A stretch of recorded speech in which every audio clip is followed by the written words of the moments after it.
Hey guys, how's it going? Stabman coming back at you once again today, and today I'm going to start off by asking you to do one little thing, and that one thing is to click the bell button down here, but only do that if you actually want to see more videos like this.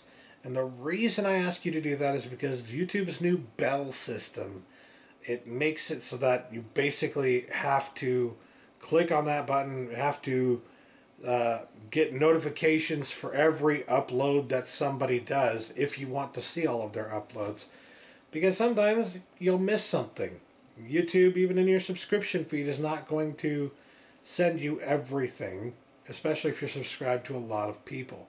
So my content, my videos could get lost in the fold. So if you want to see more videos like this in particular, because this is one of the videos that is typically not as popular with people, but I do like doing these videos. So if you are interested in seeing it, I would recommend, I'm not even going to say do it, I'm just going to say I'm recommending that you click the bell button there. But otherwise, let's get into it, alright?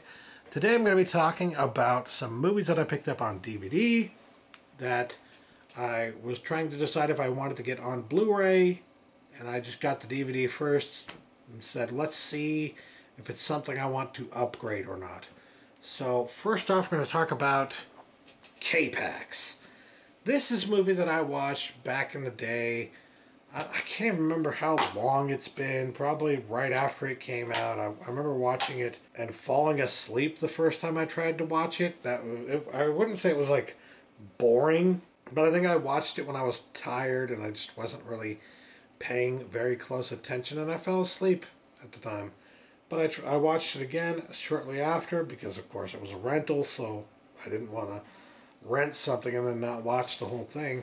And I watched the movie and determined that it was pretty good. It wasn't great though. It was okay, but there were problems in terms of just not being, I feel like, as good maybe as it could have been. But I don't know. I also feel like it's a very complete movie. So either way, I picked it up on DVD here, remembering that I kind of sort of liked it, and just wanted to see if it was something that maybe, when I watched it at the time, I didn't think it was that great, but maybe it was actually pretty damn good. Reality is, watched it again, and yeah, I was dead on the first time. This movie, I wouldn't say it's a snooze fest. It can keep your attention, it can hold your attention.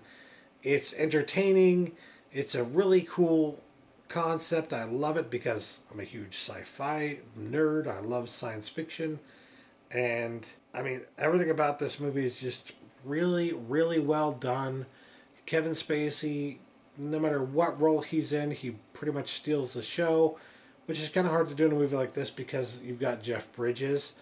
But, you know, there's like that moment in this movie where they visit the solarium, is it called? I can't remember what it's called, but yeah. They visit the solarium and talk to all the scientists, and the scientists are trying to determine if this guy's telling the truth or not, and they're just kind of blown away by everything he's saying, because it's just like, how would you know that unless you were some kind of a brilliant mind or something? And you know, it was just a really cool concept. I actually dig that concept that it's this guy who was just a brilliant mind that just so happened to go crazy and lost it and just kind of disappeared into the mist, so to speak, when all was said and done.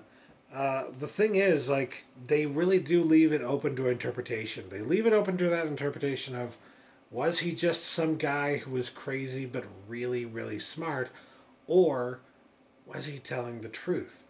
And I feel like it could kind of be both, actually. You could actually be dealing with a scenario where he is a traveler from outer space, but he's actually taking over the body of a crazy person, or taking over the body of another human being. How many times have you seen somebody out in the streets acting crazy and you're just like, what the hell is wrong with them? Maybe they're literally an alien from outer space, man. Who knows?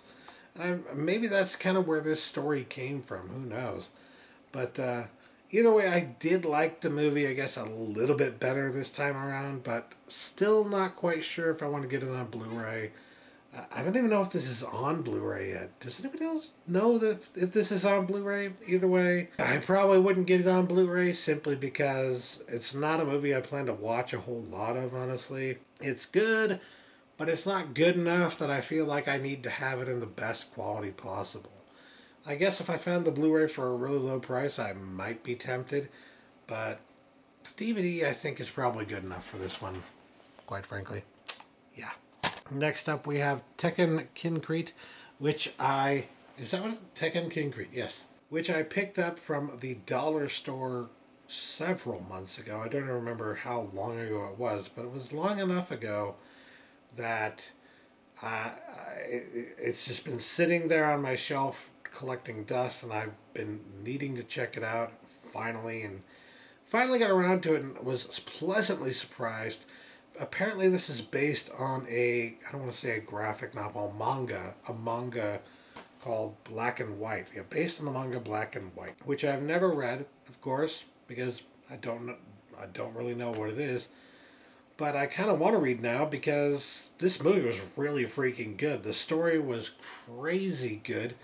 It's about these two little boys who are homeless, living on the streets, but they're working together in order to, to commit some crimes, but also to, like, solidify themselves as crime lords, so to speak, in the area. And they run into a lot of trouble with that, and it's just this crazy story that is almost like I can't really explain it because there's so much going on in this movie. There's so much going on with the story that it's really hard to say exactly what happens without saying exactly what happens. You know what I mean? I can't necessarily give you the gist of it. You just kind of have to see it. And I really, really loved it. I mean, I was surprised because I thought maybe this one would be a little bit too on the anime side.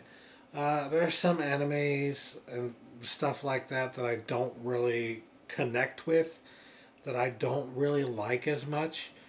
But this is one that I definitely connected with. This is one that I definitely had a lot of fun with. The story is just really, really cool and complex. And of course the complexity makes it difficult for me to actually explain it, but all I can really say is, yes, I will be getting this on Blu-ray, especially considering that the Blu-ray typically goes for about $5. It's not even that expensive to upgrade. So the next time that I get a hankering to watch this movie, I will probably just, at that point, buy the Blu-ray for a pretty damn good price.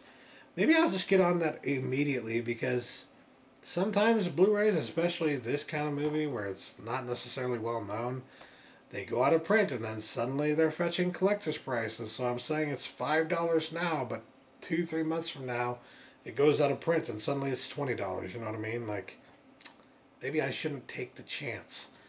Either way, I am definitely going to be picking this up on Blu-ray when I get the chance, and yeah, very much enjoyed it. Next up, I recently revisited M. Night Shyamalan's The Village, which I was very happy to do after watching Split. That's the movie, right? Split. I saw that in theaters, and for those who don't know what the big reveal is in that movie, I won't give it away, but there's something pretty damn cool that happens in Split. And the movie itself was just really a return to form. And when I say that, I mean like a return to this kind of form, a return to the Sixth Sense kind of form, a return to Unbreakable kind of form, you know what I mean? To the movies that we all know and love and remember from M. Night Shyamalan. And I mean, it's so common to use that phrase, return to form, as a way of saying they're good again. Like, no, what I mean is literally he's doing the exact same kind of movies. And I love that because it works. I don't know why, but when he does those kinds of movies, it works. He does so well with those kinds of movies. So, very, very much enjoyed revisiting this one, and Quite frankly, I like it. But again, like with K-PAX, I'm not sure if I like it enough to get the Blu-ray.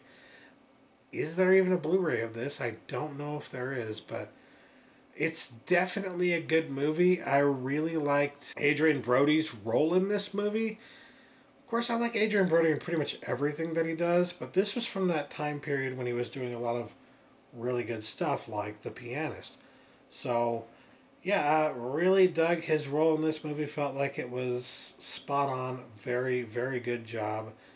And everyone else in this movie actually also did a very good job as well. So I guess there were some roles that weren't necessarily great, but others were very good.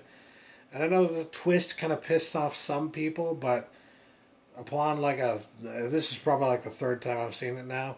Upon a reviewing at this point, I can kind of pick out the twist far ahead of when we actually see it, because there are just little things here and there that it's like, wait a minute, why did he say that like that? You know what I mean? So it was fun going back and seeing some of those things now that I may not have picked up on when I first originally saw the movie. And yeah, I would say it's about as good as I remember it being. The thing is, like, I don't remember it being very good. I think that at the time that I saw it, I gave it like a 6 or 6.5. I would upgrade that to about a 7. This is definitely a 7 out of 10 movie. And I really enjoy it enough that I would watch it again during like Halloween or whatever, whenever I want to watch some spooky movies and stuff like that. So maybe I'll get the Blu-ray, but it's not really a high priority. I think the DVD is probably good enough for me for now. But again, if I find the Blu-ray for a really good price, which probably won't happen, but if it does, I might pick it up. Last but not least, we'll finish it off with The Net. And yeah, this is actually just as good as I remember it being, if not a little bit better actually, because this time around I picked up on the fact that it kind of depicts some of the things that went on to happen several years after the fact, several years after this movie was made. The whole concept of somebody digitally stealing your identity and using it to do whatever the hell they want to with it. Now, they went the ultra ridiculous route with this movie. They went the whole 9 yards, just like stealing your identity, stealing your house, stealing everything about you, stealing your job, stealing literally everything. And of course, that's not exactly how it all went down in the real world, but it is kind of prophetic in terms of this was the kind of stuff that people were worried about happening. This is the kind of stuff that people knew probably could happen, and a lot of it actually did end up happening. So just watching it now, in terms of like thinking about it in those terms, thinking about what's actually happened with identity theft today, and what this kind of predicted at the time, or maybe not predicted, but showed to be a source of fear for people even back in the 90s. It was in a lot of ways spot on, in a lot of ways a little too far, but you kind of expect that with a movie like this, which is part sci-fi, part disaster, part, I don't know, action, kind of, part suspense.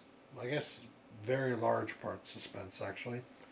But, yeah, really dig it as somebody who's a bit of a nerd. This is definitely a suspense movie for nerds. And I remember even back in the day thinking it was just a really cool idea to be able to order a pizza online, you know what I mean? I don't know why I thought that was such a cool thing, but back then I didn't have really any concept of what the internet was or what you could do with it or why I should care about it, right? And this movie opened me up to that.